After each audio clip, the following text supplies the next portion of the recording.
To the new information about Hillary Clinton's use of a private server while serving as Secretary of State. More than 300 of her emails have been flagged for potential classified content. We've also learned Ms. Clinton's BlackBerry was not government issued and therefore not government encrypted. What does the growing controversy mean for her presidential campaign? We'll get to my interviews with former Congresswoman Ellen Tauscher, a close friend and supporter of Hillary Clinton, and Josh Alcorn, a senior advisor to draft Biden 2016, in just a minute. But first, joining me now is one of Hillary Clinton's toughest critics, former U.S. Attorney General Michael Mukasey, who served under President George W. Bush and is an advisor on national security matters on the Jeb Bush campaign. Welcome today, sir. Good to see you. Good to be here. Okay, let's start. The Clinton camp says that this is all sort of a mischaracterization of the facts. We heard from her press secretary, Brian Fallon, this week. Here's what he says. What's going on here is something that happens all the time. You have a bureaucratic tangle over what counts as classified and what doesn't. And he says that everyone agrees that the definition of classified is flexible. So is this nothing more than a political witch hunt? No, it is not a political witch hunt. And so far as definitions of what's classified and what's not, obviously at the margins there are some things that may or may not be classified. But we're talking about information that went to the Secretary of State, who is the highest foreign relations officer of the United States. It's inconceivable to me that a great deal of that was not classified. That's something we're going to have to find out when we find out what was on the server.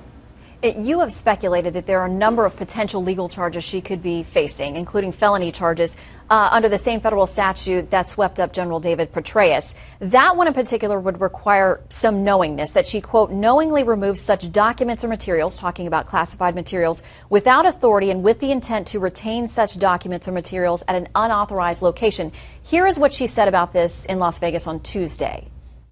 Whether it was a personal account or a government account, I did not send classified material, and I did not receive any material that was marked or designated classified, which is the way you know whether something is. Okay, so she says it was never marked classified. If not, could she meet the requirements that a prosecutor would have to fulfill for knowingly violating some of these laws? Sure, because the statute protects information. It doesn't protect documents simply that are stamped or not stamped. That's not the determining factor. The determining factor is the information, and the question, as you point out, is what she knew about what was on those emails that she sent and that she received, and what she did with respect to them.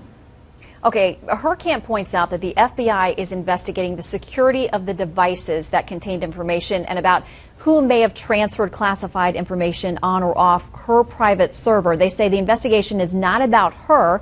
For some, that sounds like, splitting legal hairs, but is it accurate to say that this investigation, the FBI, is not about her and may not impact her personally? It may not impact her personally eventually if it comes to show that she didn't know what was on the server. But to say that the investigation is not of someone personally is ridiculous. The FBI does not investigate machines. It investigates people, and she's certainly one of the people who's being investigated.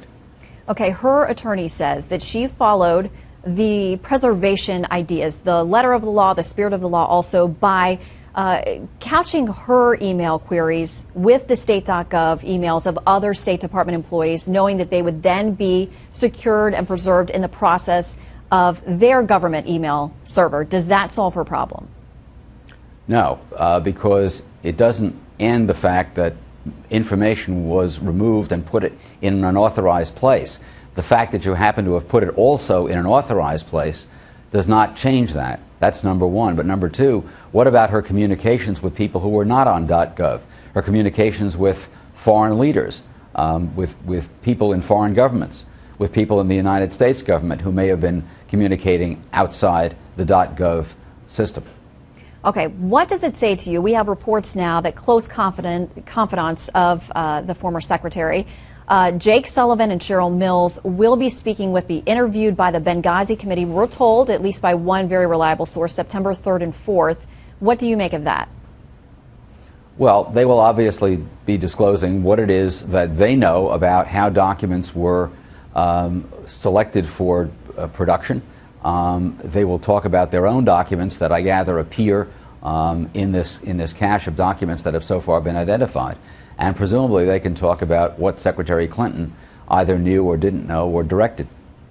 The State Department has said it has no record of her signing this form OF-109, saying it's an optional form and it would essentially certify that she had turned over all important classified information. If she didn't sign it, does that alleviate her of some of the potential liability?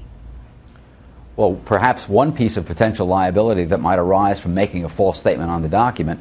Obviously, if she didn't sign it, she cannot have made a false statement on the document. On the other hand, she did, I believe, sign a statement to the court within the last week or two saying that she had turned over all the information. And that was done, as I understand it, on penalty of perjury. So that one is still very much alive. What's your confidence level on the Justice Department, the FBI's ability to investigate this thoroughly?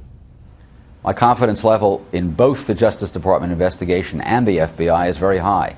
The unit within the Justice Department that's investigating this is the National Security Division.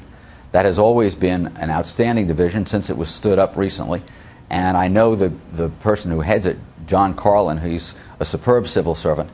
And in fact, they were the people who handled the Petraeus investigation. So I have no doubt that they will handle it properly. The FBI, of course, is the premier investigative agency within the United States that handles civilian investigations. And they can certainly be relied on. They've got a long tradition of independence and of integrity. Former Attorney General and Judge Michael Mukasey, thank you, sir, for joining us today. Thanks for having me.